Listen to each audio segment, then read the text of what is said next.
तो मैंने बुकरम की ये 2 पट्टियां ली हैं और इसकी जो चौड़ाई है 1.5 इंच है और इसकी लंबाई जो है वो तकरीबन 12 इंच है। और यहाँ पे हम 5 इंच पे इस तरह से निशान लगा लेंगे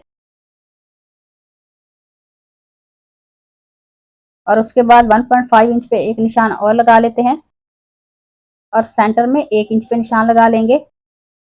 और अब हम इन दोनों निशानों को आपस में इस तरह से मिला लेते हैं और यहाँ पे इस डिज़ाइन की कटिंग कर लेंगे। कटिंग करने के बाद ये वाला पैटर्न हमने इस तरह से रेडी कर लिया है और अब इसे फैब्रिक पे पेस्ट कर लेते हैं। तो इसको मैंने फैब्रिक पे पेस्ट कर लिया है और अब हमने इस तरह से इसको वी शेप में स्टिच कर लेना है। तो इस पैटर्न के नीचे जो है एक्स्ट्रा फैब्रिक है, सिलाई लगाने के बाद अब हम इसका एक्स्ट्रा ये फैब्रिक है उसकी कटिंग कर लेते हैं और यहाँ सेंटर में कट लगा लेंगे। कट लगाने के बाद इसको पलट के इस तरह से सीधा कर लेते हैं।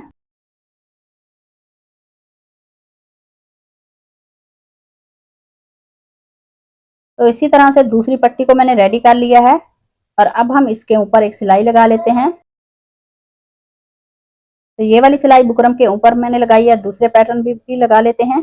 तो दोनों पैटर्न को मैंने रेडी कर लिया है और अब मेरे पास ये जाली वाली लेस है, इस लेस को हम इस पैटर्न के ऊपर रखेंगे और इसकी आउटलाइन के साथ साथ जो है वो हम सिलाई लगा लेते हैं।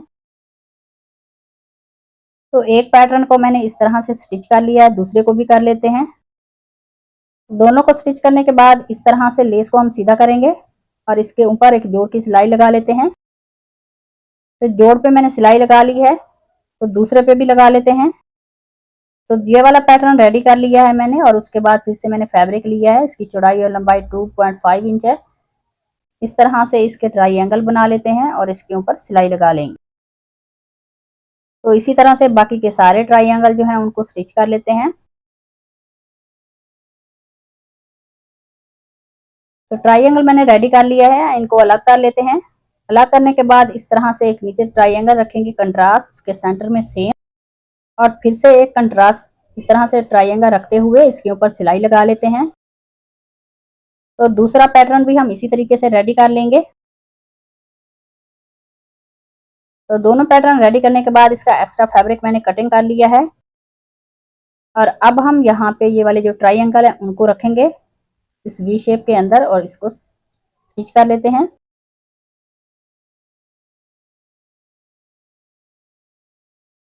तो इस पैटर्न को हमने स्टिच कर लिया है और उसके बाद ये मेरे पास सितारी वाली लेस है, इसकी आउटलाइन को हम इस तरह से दबाते हुए इसके ऊपर सिलाई लगा लेते हैं।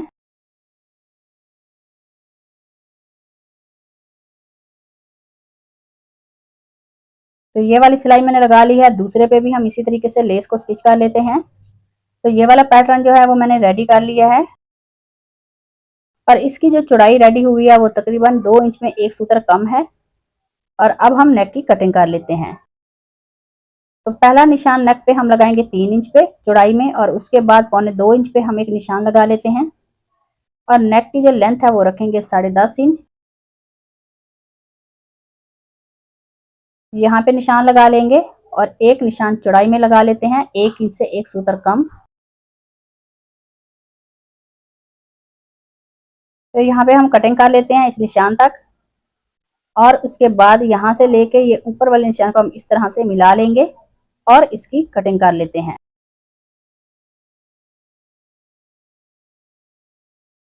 कटिंग करने के बाद ये वाला पैटर्न इसके ऊपर रखेंगे और इसकी आउटलाइन के साथ जो है वो हम सिलाई लगा लेते हैं।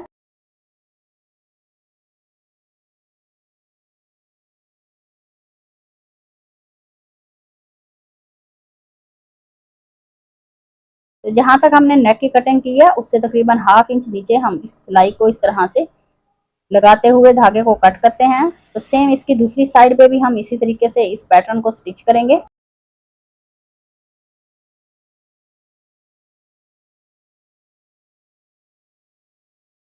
और उसके बाद यहाँ पे हम 2 कट लगा लेते हैं दोनों साइडों पे जहां तक हमारी सिलाई लगी हुई है और उसके बाद इस तरह से नेक को पलट के हम सीधा कर लेते हैं और इसके ऊपर एक सिलाई लगा लेंगे।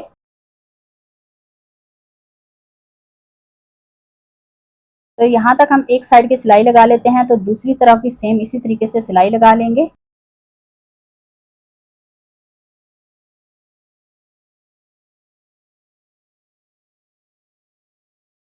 तो दोनों साइड की सिलाई लगाने के बाद अब हम नेक को यहाँ से सेट करेंगे और इसका ये जो एक्स्ट्रा फैब्रिक है ऊपर वाली साइड से उसको मैंने अंदर वाली साइड पे इस तरह से फोल्ड कर लिया है और यहाँ से नेक को सेट करते हुए शर्ट को हम इस तरह से ऊपर कर देंगे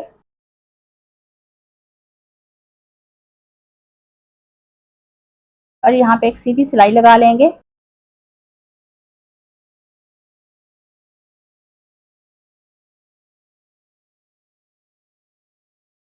ये वाली सिलाई लगाने के बाद अब हम इसकी सीधी साइड पे भी सिलाई लगाते हैं। तो ये वाली सिलाई जो है वो मैंने लगा ली है और आज का हमारा जो खूबसूरत सा वी शेप में नेक का डिजाइन है रेडी हो गया है। अगर आज की वीडियो अच्छी लगे तो उसे लाइक करना, शेयर करना। तो मिलते हैं नेक्स्ट वीडियो में, तब तक अल्लाह हाफिज।